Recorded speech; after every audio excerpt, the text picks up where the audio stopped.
What's going on, Sky Squad? We are back in the building. Yeah, we got to talk about last night's episode of Real Housewives of Atlanta. We got to get into that good information about last night. So we're going to be recapping the episode, season 13, episode 14 of the Real Housewives of Atlanta. It's your boy, DJ Richie Skye, back in the building. And you know what? I want to know where my people are watching from. Come on, let me go ahead, drop down in that good chatterization, and I want to tell me where you are watching this from. Okay, I want to hear it. Let me know where we at. We got all of our people in the building I see so far. Oxy Hill, Maryland, Philippines up in the house, DMV, Toronto, San Francisco, Trinidad, Charlotte. We got straight from DC, Michigan, New Orleans, London, Scotia, Denmark, Atlanta, Portland, Oregon, South Africa, Bronx, baby. Philly in the house, Philly in the chatterization. We got Houston up in here. Come on, y'all. I see y'all. I just want to say thank you for joining us today. Listen, again, I recognize you guys could be anywhere in the world, but you chose to be right here, celebrating this new episode with us. And we're going to go ahead and get into the things. We're not even going to waste no time today. Let's go ahead and get into it. The headlines. So last night, I don't know if you guys happened to watch What Happens Live right after the episode. And, Andy happened to ask the ladies, it was Toya from Married to Medicine and Drew Sidora, what he thought about Kenya Moore's culturally insensitive Halloween costume. So let's go ahead and pull it up. All right. Now, in the chatterization, I got to ask, what you guys thought about this. When I saw the episode, I was a little taken aback. We had seen the preview, but for some reason it didn't hit me until I watched the episode.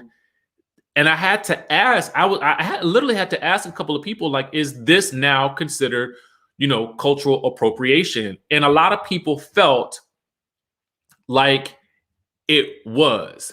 Now, I'm not going to pass judgment on Kenya because I think that there's also intent with this as well. I think that her intent was not to be disrespectful. I think that it wasn't the best look, but I don't think it was right. I feel like I saw a comment that I wanted to highlight. Katie Clapp says it just wasn't the best choice, right? So, and a part of that is that something that may have, and this is one of those instances where something that we may not have really taken that much offense to years ago, we're starting to look at now because a lot more of us are more culturally aware and we're becoming a lot more culturally sensitive, to the plight of indigenous people. So I wanted to raise a couple of comments to you guys because I saw a lot of this commentary happening on social media. I know that Drew Sidora commented about this being culturally inappropriate. Andy Cohen called it culturally insensitive. I think on the after show, Porsha mentioned something about it being culturally insensitive. And so Kenya Moore, when someone called her out on it, she says that it's also a part of my heritage. Okay. So that was her rationale for why she wore this outfit. And I'm going to read to you a couple of comments that I happened to pick up from social media on a couple of different social media pages. And just to kind of give you guys some people's perspectives. One person says she wasn't raised on a reservation, so she is culture appropriating. That 23andMe excuse is like a white person claiming they're 2% African heritage to justify saying the N-word. Now, another person says, then she should know there are so many other indigenous holidays for her to show respect and love for her culture. Halloween is not one of those holidays. Okay. So, I think that this is a learning moment and a teachable moment for not only Kenya Moore, but for also a lot of people that this is something that we're really looking at these days. And we just want to be more aware when we're making choices, particularly for costume parties and events and celebrations that truly have nothing to do with the celebration of an indigenous people. So, again, is the intent there to be disrespectful? Absolutely not. I don't think that this woman has ever wanted to be culturally insensitive like this. I just think it was a bad choice of costume. And, and I'm choosing to show grace in this situation because in my mind, I want to believe that she is not, purposely trying to be insensitive. I don't think that was the case at all. But I have to call it out because this was something that Andy Cohen mentioned on his show. And so, it was relevant to the conversation. So the next thing that we want to talk about, guys, is, I don't know if you guys heard Fallyn last night call Latoya Trini during their argument, right? Here's where things get interesting, because here was another problematic moment that was revealed via our friends over at the Peach Report Daily. And Fallyn also actually revealed something that Latoya called her, which made her react in that moment and call her Trini. Here is the moment right here. So a user on social media says Fallyn yelling Trini at Latoya as though it is an insult shows that she is just as trashy as Latoya. What does her ethnicity have to do with anything? Where is Fallyn even from? Anyway, I don't care for either one of them, so let them fight it out. And Fallyn said, because she called me Ching Chong. Now, Latoya Fallyn, I believe she's part Taiwanese. She was on Speak On It, and I was trying to take notes, but I was also preparing for Good Day DC this morning. So forgive me if I'm not getting it exactly right. This is me. I'm just trying to make sure I give you guys the correct information. Okay, it is. Okay, she said she was part Thai. So Fallyn is letting us know that, she was being called Ching Chong. Not only was she being called that, but she was being called that in her own driveway. Okay. She was being disrespected in her own home. Okay. So, yes, thank you for the clarification. FKA, she's part Thai. She's from Thailand and Cape Verde. She did say that in the Speak On It. I have not seen the entirety of Kandi's Speak On It, again, because I wanted to prepare for Good Day DC and for this. And we'll discuss more of Kandi's Speak On It with Fallyn live probably tomorrow. So we had a lot of, emotionally and culturally charged conversations happening, within the context of the show and in social media with regards to this episode in particular last night. And I got to say that I'm a little disappointed because, I feel like this is the second time that Latoya has had an incident where she has been, a little culturally inappropriate. You guys may recall this whole incident here where, she did come out and apologize for this. However, I just kind of feel like this is the second instance where she's done something that has been disrespectful on this level, right? So it's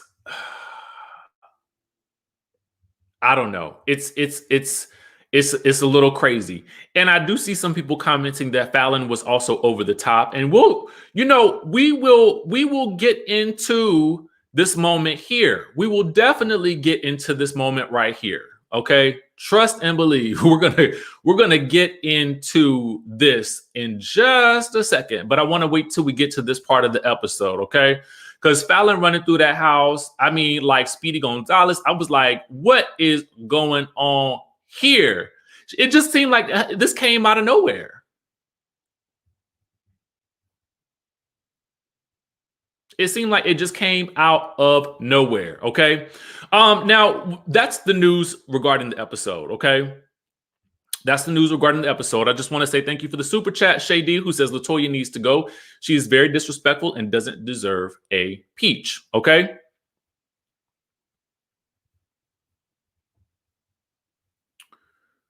There you guys have that.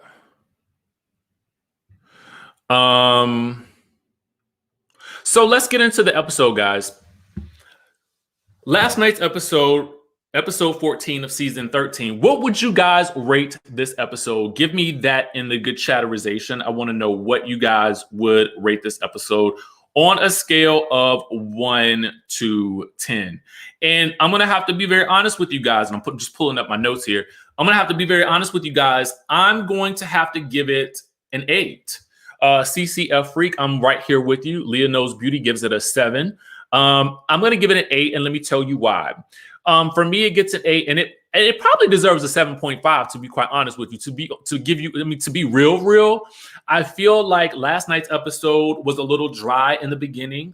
It was about as dry as the snacks that Fallyn had at that good party, because it looked like it wasn't nothing going on. I felt like they spent a lot of time creating the ambiance for the Halloween, the decor of that event, and didn't spend enough time, on the actual, what are we doing here at this event? Because they was just all sitting around at a white table, and it didn't seem like this was the Halloween party or costume party that was the equivalent of what you had to get through to get to the table. Okay, you had to go through a whole haunted house and a maze to get to the white table and just sit there and then do what? Okay, so it was about as dry as the amount of snacks that Kenya Moore seemed to have had at the in the down to the Charleston. Okay, that's what it seemed like. Okay, no disrespect to Fallyn, but I feel like she should have maybe spent some time on the the nosh, you know what I'm saying? The things that you're going to eat and drink, maybe had some bartenders or something there, but maybe because it was a panorama, maybe they couldn't invite nobody else to be a part of the event.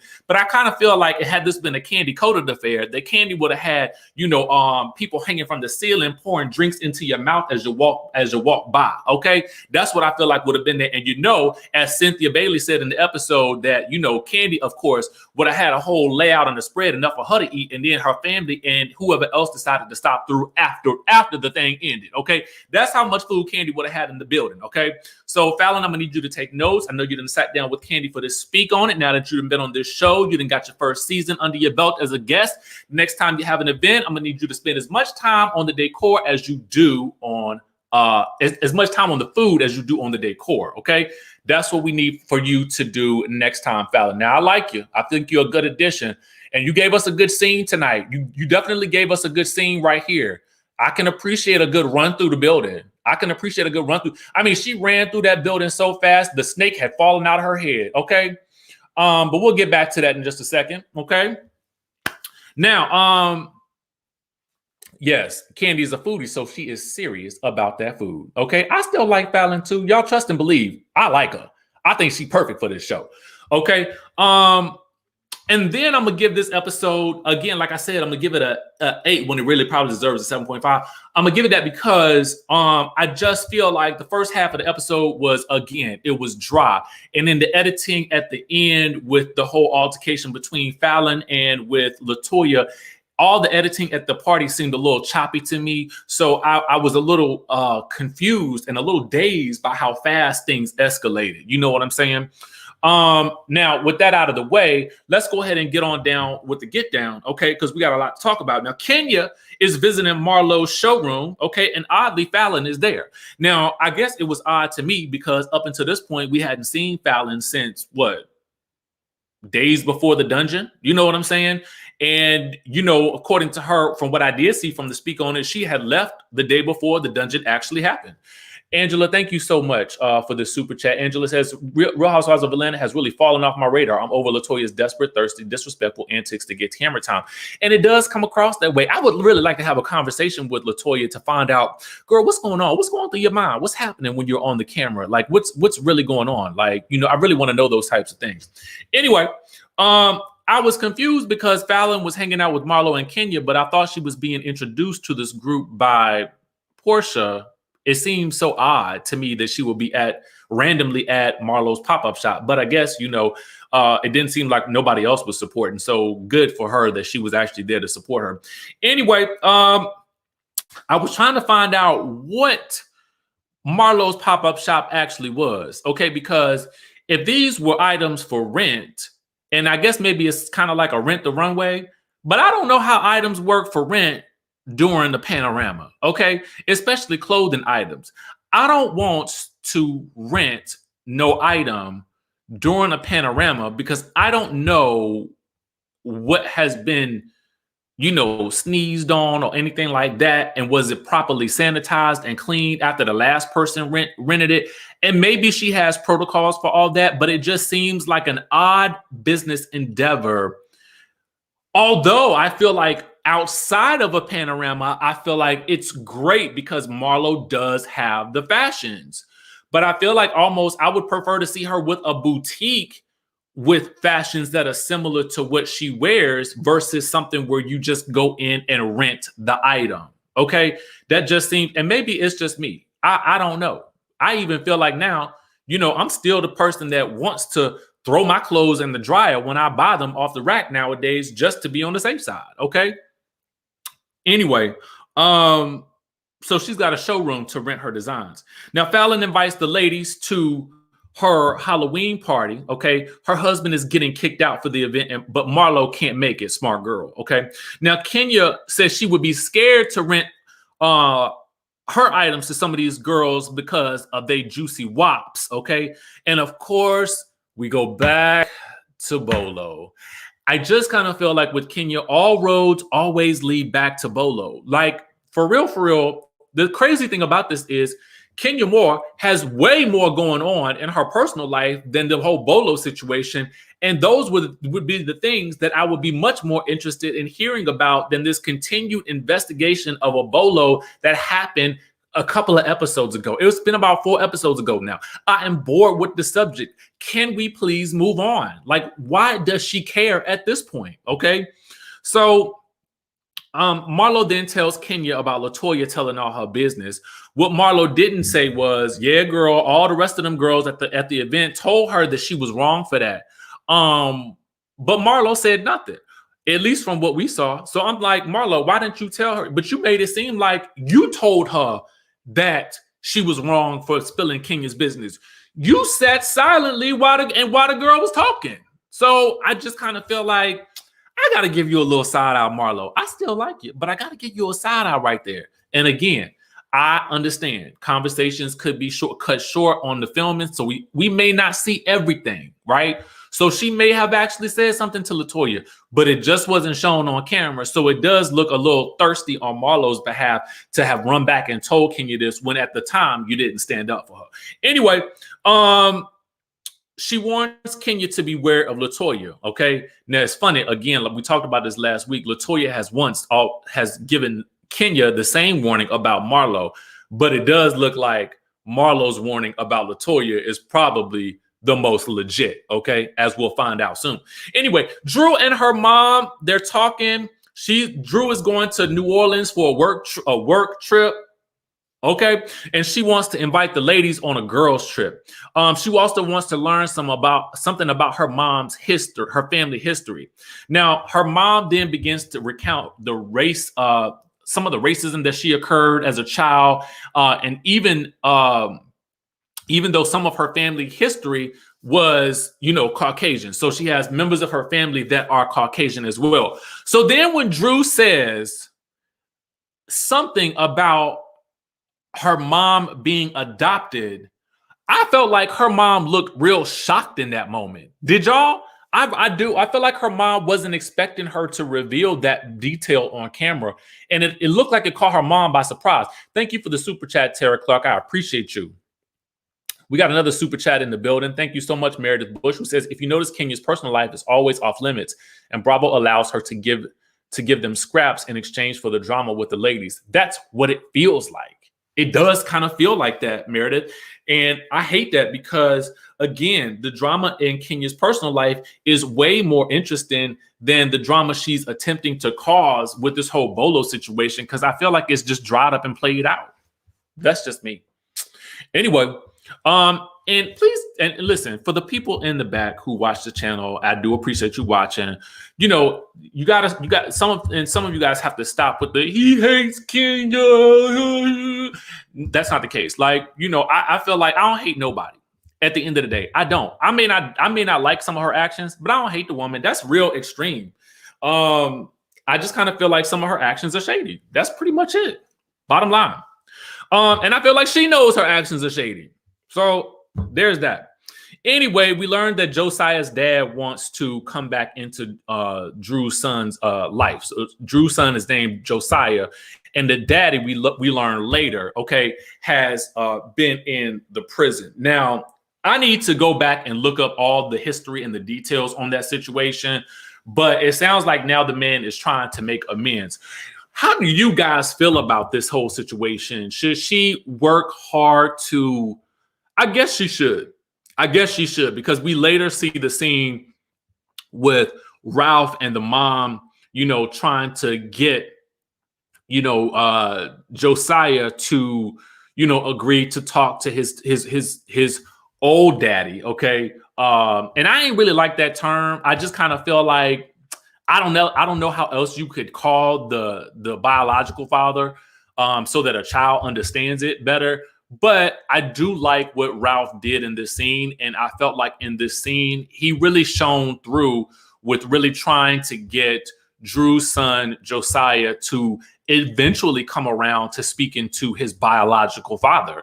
I really, really liked that part of it. Even though it wasn't the most exciting thing, I do appreciate that what we're getting from Drew is some transparency with regards to her story, which makes for a much more compelling watch.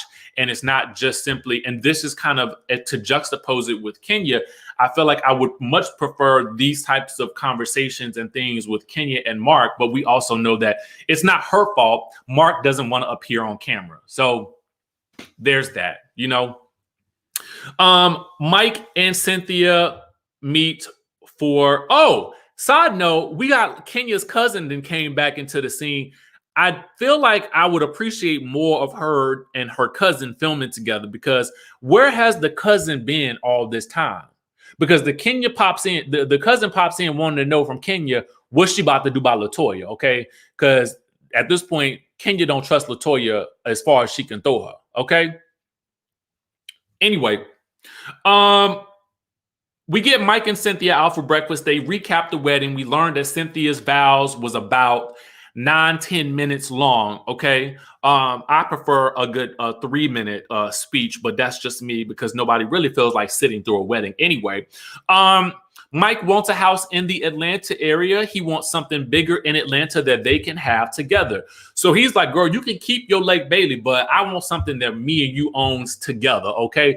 Because I do feel like a lot of men be feeling like when, you know, if a woman owns a home, or even in any kind of relationship, if one partner owns a home that they previously owned and the other partner moves in, the other partner never really feels like it's their home. So I kind of understand what he's saying. And obviously I feel like you were going to get more bang for your buck in terms of real estate in Atlanta than you will in LA, which the real estate is astronomical for what you're going to actually get there. Okay.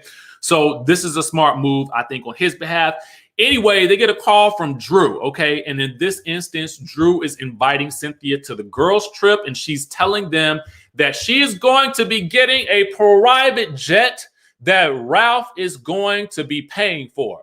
Now, Kenya Moore would like to object to this on the social media, okay? Because Kenya Moore lets us know, she says, oh my God, Why is she lying? Ralph did not get a private jet or pay for it. Please show us the receipts. I have mine. Where is yours? Hashtag liar. Real Housewives of Atlanta. Now, Drew, I want to know, is Ralph paying for the private jet, or is the Bravo paying for the private jet? Okay, that's what I want to know. Let me ask you guys in the chatterization, who y'all think paying for the private jet? Is it Ralph, or is it Bravo, or the production company? And you can either say production company or Bravo. Just give me, in the comment section, just let me know what you think. Let me know. Let me know. Gina says the Bravo. Okay. Oop.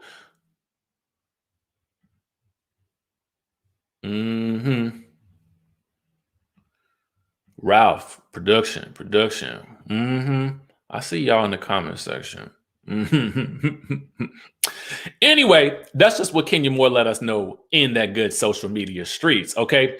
Thought that was relevant to bring up here. Now, anyway, let's see. Drew got a new confessional. And you know what? I got to bring it up on the screen. It was so good. Drew's confessional looked so good. I got to pull it up. We got to celebrate this moment. Oh, we celebrating it. Because she looked good, okay? She looked TF good, okay? I said, what? Come on, mama. Now, I felt like we had to celebrate this, y'all. We had to celebrate this moment right here. When she showed up, I said, bam, that's your look right there, Drew. Let's keep this going. Anyway, thank you for that super chat, Living Life with Lily. We appreciate you. All right. Moving right along, okay? So we get to Fallyn's Halloween party, okay? Now, my notes were initially, she definitely went in. She went all out for this thing, okay? Cynthia comes in as hand sanitizer. We got Kandi as a cheetah. And what I want you guys to do right now in the chat, if you will, just humor me. Vote for who had the best costume last night. We got Cynthia as hand sanitizer. We got Kandi as a cheetah. We got Fallyn as Medusa. We got Shamia as an astronaut. We got Kenya as a warrior princess. Drew in the episode called that problematic. We have Latoya as a dead mermaid. And we got Porsha as a domestic cat, or a poos poos as she called it. In the chatterization, who do you guys feel like had the best Halloween costume? Hands down. I see a lot of Kandis. I see a lot of Kandi, a lot of Fallyn.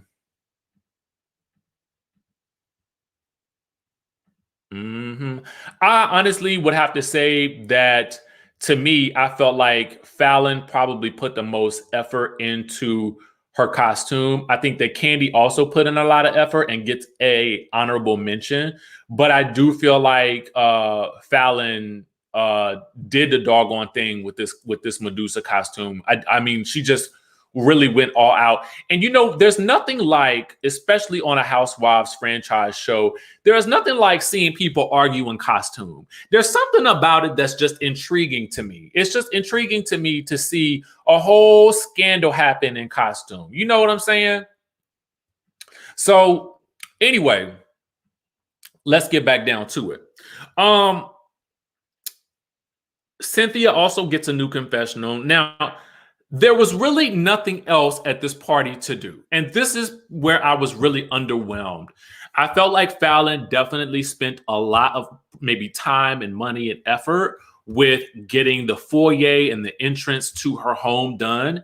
And I feel like the ladies were all let down when they got inside and was sitting at the empty white table. And it was just a couple of plates and bowls of nibs and nabs on the counter, okay?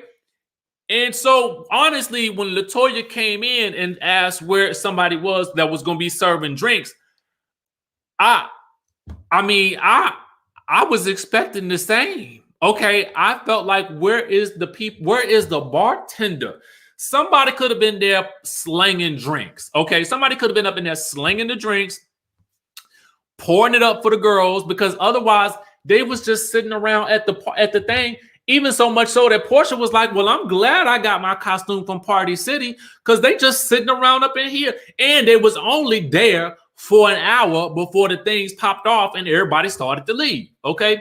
Anyway, Latoya comes in wanting some drinks. She says, this is a beautiful house. This is what dating a 65-year-old gets you. And she wants to be served.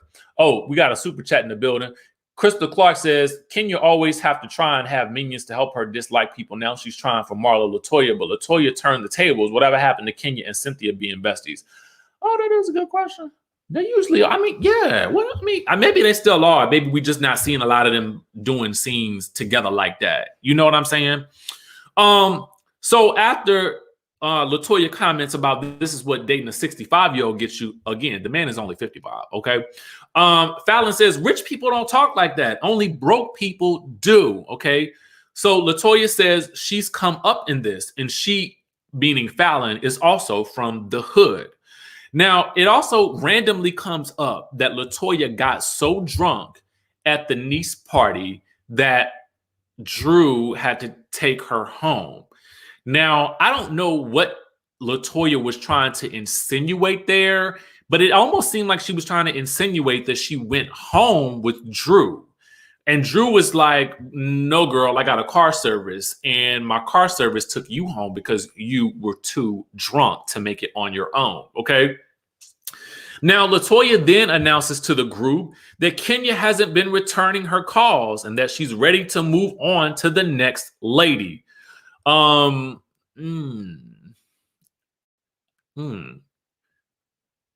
This is so, it's just cringy a little bit. You know, it just feels like, it always feels like with Kenya and Latoya, a dating scenario gone wrong. Does it feel like that to y'all? I mean, it just does. Drew, even on Watch What Happens Live, even went so far as to suggest that something may have gone down between the two of them. Now, I don't know if it's all that. I just feel like it's just odd. Like, and what makes it cringy is that it feels like somebody is being curved in the situation. I just can't tell who. Okay. Anyway, Drew does a toast to Cynthia, and Kandi announces that she's in a new movie. Kenya then pulls Latoya aside to chat with her. She's not happy with her, okay, because of what Marlo told her about Latoya spreading her business to the ladies that don't like her, okay? Latoya says, well, you're always not happy with me, so what's up, okay? And at that point, it does feel, again, it feels very relationship-like. You know what I'm saying? And so Kenya says, well, why did you tell those girls that don't like me my business? Latoya says that she was defending Kenya and protecting her because they were making her out to be a bad person. Now, in that scene, we didn't see Shamia, Drew, or Porsha making Kenya out to be a bad person. But what we did see was Latoya spreading Kenya's business. Okay. Now, Latoya announces loudly that her loyalty is to her. And Kenya tells her, stop raising your voice at me. I hate that. Okay. Low-key, I don't like for nobody to raise their voice at me. That is the number one thing that really, I think, will send me over the roof in an argument, is when somebody starts raising their voice at me, because, you know, I'm a Cancer. I'm emotional. I'm pretty like reserved and relaxed. But when somebody goes there, I feel like if I'm talking to you like this and you start talking to me and getting all rah-rah, then we got a whole nother problem. And I don't like that either. So I'm with you, Kenya, on that one. Latoya basically at this point lays down the law, and she says, this is who I am. Either you deal with it or not. I said, well, all right. I couldn't do nothing but appreciate her in that moment, because what she told Kenya was something that Kenya probably had already been surmising. And I think this is one of those scenarios where, like, sometimes you might be, this could be a friendship situation or a dating situation where you're getting to know somebody and things, things are going smoothly. And then you start noticing, wait a minute, this person a little weird. Why they do that? That was strange. I don't know about you. And you start giving this person the side, and you realize then, I ain't really know you like that. And now that I really know you, you ain't my type of person. That's happened to all of us. And I feel like that's where Kenya is in this situation right here. So Latoya telling her that was basically Latoya's way of saying, I am messy and all over the place. Okay? Can you deal with it or no? Okay? And I feel like at that moment, Kenya was setting up her boundary and saying, no, I can't deal with you. Now, as Kenya is being serious, and this happened also with Porsha, when Porsha was trying to confront her both times at the niece party and later on tonight in this episode, and even with Kenya, they're both being very serious with her, and Latoya takes everything as a joke. Okay. And so it's very difficult to have a real conversation with someone who always thinks everything is funny. Okay. I feel like Latoya always thinks everything is funny. And sometimes when she does say things, I giggle a little bit because she is breaking up the tension. But it never really allows the other person to get to the central issue with her. And that's problematic, particularly on a show like this, where really producers and the audience want you to resolve a problem. You can never resolve something with someone who can't take things seriously. Not to mention, Latoya is not taking Kenya seriously, as she says, because of Kenya's costume. Okay. Now, at this point, Kenya says something that I think is very strange. Kenya says, because Latoya says that, I was defending you. And Kenya says that by Latoya saying that, it makes it seem as though there's some reason that the ladies need to excuse her behavior, because Latoya tells them, oh, she's going through a lot. And Kenya is like, there is no excuse for my behavior. Did y'all hear that? I was like, Kenya, no, that's not the best way to prove your point. Okay. I mean, I get what she was saying, but when you personally state there is no excuse for my behavior, where am I as a viewer to go with that? You don't even have an excuse for what you're doing. I was kind of, my mind was blown in that moment. My mind was blown, and I was basically Fallyn in that moment. I'm just running. I'm running through the house like this. I'm literally running. Snakes falling out of my hair and all. Running. Just running. Because I'm confused at this point. Anyway, thank you, Benita, for the super chat. We appreciate you. Okay? Okay. We ain't done yet, okay? Anyway, look, Porsha finally shows up, and she's like, where is everybody? And she's glad she got her costume from Party City, like I said earlier, okay? Because she put zero effort into this Halloween party. I feel like she grabbed something, her PJs, tossed it up on her head, and then came in and act like she was a cat, okay? We got a super chat in the building. Thank you so much, Melissa, who says, Latoya gonna write a check, her butt can't cash. They throw bows on Atlanta Housewives, okay? Latoya and Kenya come back. And Latoya announces that she is leaving because this party is boring. Okay. Now, quiet as it's kept, it didn't look like there was much to do. Okay. I didn't see much happening, and I was a little let down because the way Fallyn again had the party set up outside, you would expect it's going to be equally as much going on inside. Okay. But maybe because she knew she don't know what she's supposed to do. I don't know. I just consult Kandi is all I have to say. Anyway, Latoya wants Kenya to walk her out.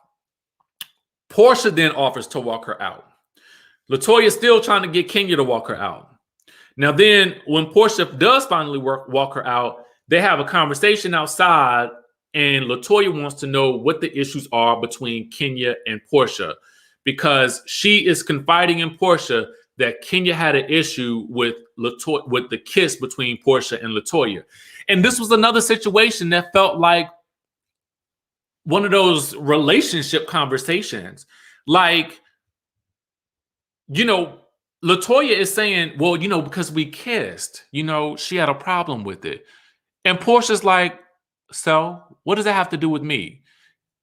We did that I feel like Portia's looking at it like we was doing that in the moment. We was having fun when we was having fun. I mean, that was just a moment. This was just a little thing, girls having some fun at the bachelorette party, and that was in the moment, and that's that. And now again, this is another situation where someone else is carrying back what happened at the bachelorette party as if it were something serious, okay? But wait a minute, I gotta go back because I didn't like this. I gotta go back. K Stone says, thank you for the super chat. First of all, Toya's actions are production driven. She can't talk about her husband nor her children, so they need her to bring something in drama. It is. I got to tell you something I didn't like. When Kenya and Latoya were having that conversation, and Kenya went off on her and basically said, there is no excuse for my behavior. And then she proceeded to call those other ladies tramps. I didn't like that. I didn't like that at all, because Kenya's argument for calling them names is that Porsha called her a slut from the 90s several seasons ago. Okay. Now, if something that happened, and I felt like Kenya is maybe still reliving that moment for some reason. And I guess I feel like I don't like how she is trying to shame these women because they decided to have fun on a bachelorette party weekend when all of those ladies are single. And some of those ladies included one of the ladies that she actually, you know, wanted to have this sort of like real deep connection with, which was Latoya. So how much of the bachelorette party Latoya engaged in, I don't know. But what I don't like is her calling these women tramps because of whatever they might have done with the stripper, especially if it was a single person in that room with Bolo. Now, I can't account for if Tanya was there because that's a whole nother situation. And I'm not calling her nothing either. I'm just saying that, you know, given that she's in a relationship, that situation is tricky. I just didn't like her going off like that. I thought that was in poor taste, but that was it. Okay. And again, those types of words are just things that at this point in time in my life, I just don't use to describe people and what they do, with their own personal lives. If you want to be intimate with somebody, you are grown. Do what you do. Who am I to judge? I don't care. It didn't involve me. That's how I feel about it. We got a super chat in the building. Coffee Review says they need to DJ and the men with drinks. The party was dry and confusing. Strippers would have been a nice turn up also. Okay. Anyway, let's get back to the party. Okay. So Porsha's looking at Latoya like, girl, what are you talking about? What does you and Kenya's issues have to do with me? Okay. And so Kenya comes out. She's ready to bounce too. Fallyn is walking her out. And Latoya is leaving because she says the energy is off. So Fallyn confronts her and says, well, the energy is off because you were being disrespectful and rude. Now, at this point, they start kind of going in on each other, but Latoya is being like utterly disrespectful with hers, basically talking about Fallyn's husband and all kinds of other stuff. And now we find out via the Peach Report Daily. So thankful for them for putting this information out there that Latoya also called her Ching Chong. So that was also disrespectful as well. Now, they go in on each other, and for whatever reason, it looks like Latoya is at the car to leave.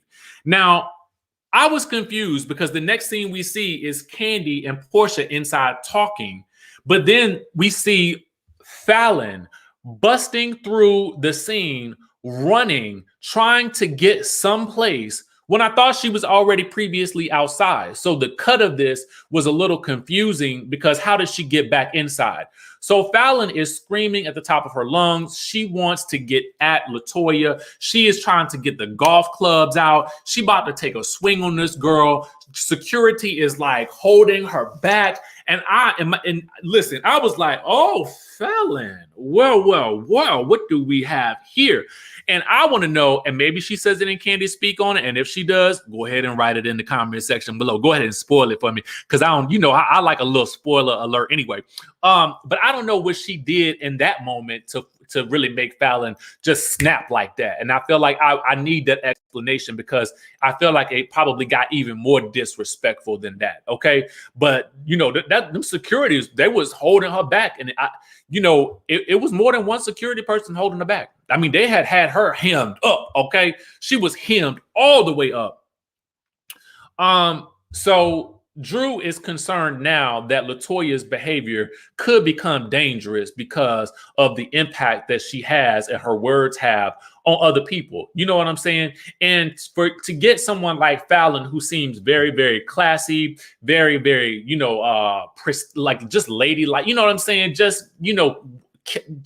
She just seems real put together. Like, so to get her to act out of character while she was in her Medusa costume, mind you, Drew now feels like Latoya is a dangerous addition to the group. Okay. Listen.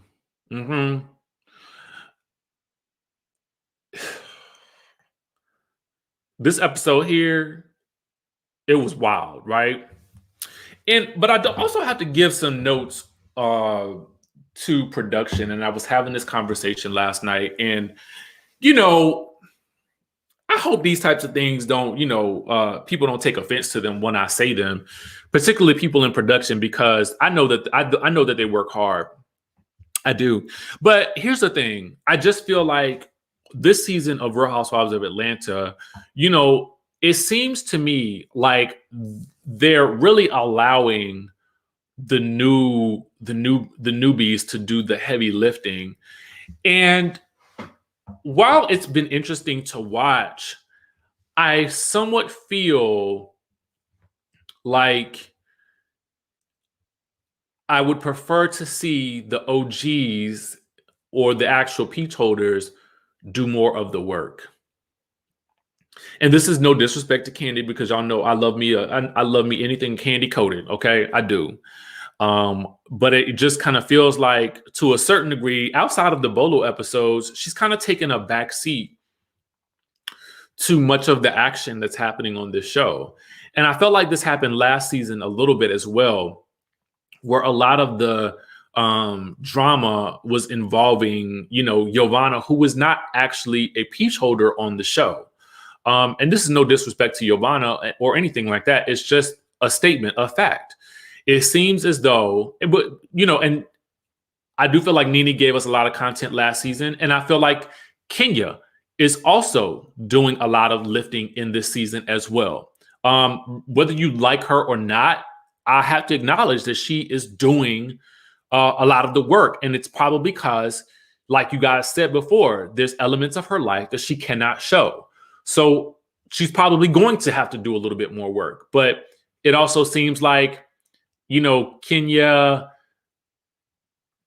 and, not Kenya, Cynthia and Kandi, and even Porsha to some degree, are taking a little bit of a back seat. And it almost feels to me like Porsha seems a little tired of the drama. Kandi seems more like she's an observer of, what's happening. And outside of the wedding, it's like Cynthia is just kind of like, she's just chilling on the show. She's comfortably coasting along, and she's kind of like in this middle ground. But it seems as though, Drew, Latoya, and even Fallyn at this point are all taking center stage with their drama. And it is coming across a little bit forced. And so the relationships that I feel like we are interested in the relationships between the peach holders, which is why they're peach holders, right? Otherwise, you might as well make everybody a peach holder if you're going to focus so much of this drama on that seems so sometimes fabricated and like a reach. And I know I saw a lot of you guys say that some of this seemed like a reach, and it does. It comes across that way a lot. Thank you for the super chat. Crystal Clark says, I am shocked and don't like the fact that Kandi is telling what went on at the bachelor party and about Kenya's marriage. I'm sure Kenya didn't want Don Juan in her business. Everyone is giving her a pass. Oh, that was the other thing. We did not even discuss this. Thank you so much for bringing this up, Crystal. Brittany Joy says, I think the OGs really wanted to maintain a drama-free season, excluding Kenya, given the climate. The newbies are trying to secure those contracts. Everybody needs to be trying to secure their contract for next season. It should be always like that because we watched for those relationships. But Latoya also outed that Kandi was the one who had talked about Kenya's marriage first on camera, which led Latoya to feel like it was cool for her to bring it up on camera as well, which is kind of true. However, she was talking to someone, Kandi was also talking to someone that she felt like Kenya trusted. Kenya doesn't trust those ladies, and Latoya has been around the situation long enough to know that she doesn't trust those ladies. So it still doesn't make sense because in real life, would you really do that? No. So yes, she's technically right. Kandi did speak about it on camera first. I mean, we gotta call a thing a thing. That's what happened. So yeah, those are my thoughts about the season and the episode so far. I mean, we got a lot of great content that came out of last night, but I just didn't feel like it was all put together very well. And again, we as an audience, we like organic drama that comes about naturally as a result of these ladies' real relationships. And we don't want to see someone on our screen who is just making chaos and confusion just for the sake of chaos and confusion. So I don't know. Amin Hayes says, it just really comes across that the ladies in Bravo are grasping for relevance after losing Nene. It's very interesting. It's very interesting. But guys, that's the show for the Real Housewives of Atlanta. Thank you so much for tuning in. Of course, we're going to be talking about Married to Medicine in the next video. I'm just going to take a brief little break to grab some lunch, and then we'll be right back around 1 p.m. to discuss last night's episode of Married to Medicine. And we got some things we got to talk about because a lot of the drama that happened last night actually happened on Watch What Happens Live. Okay, so you guys are not going to want to miss that. Okay, so listen. I'm gonna see you guys in the next video, and I'll send out a text alert as soon as that's about to drop. Okay, so I will see you guys in a bit. All right.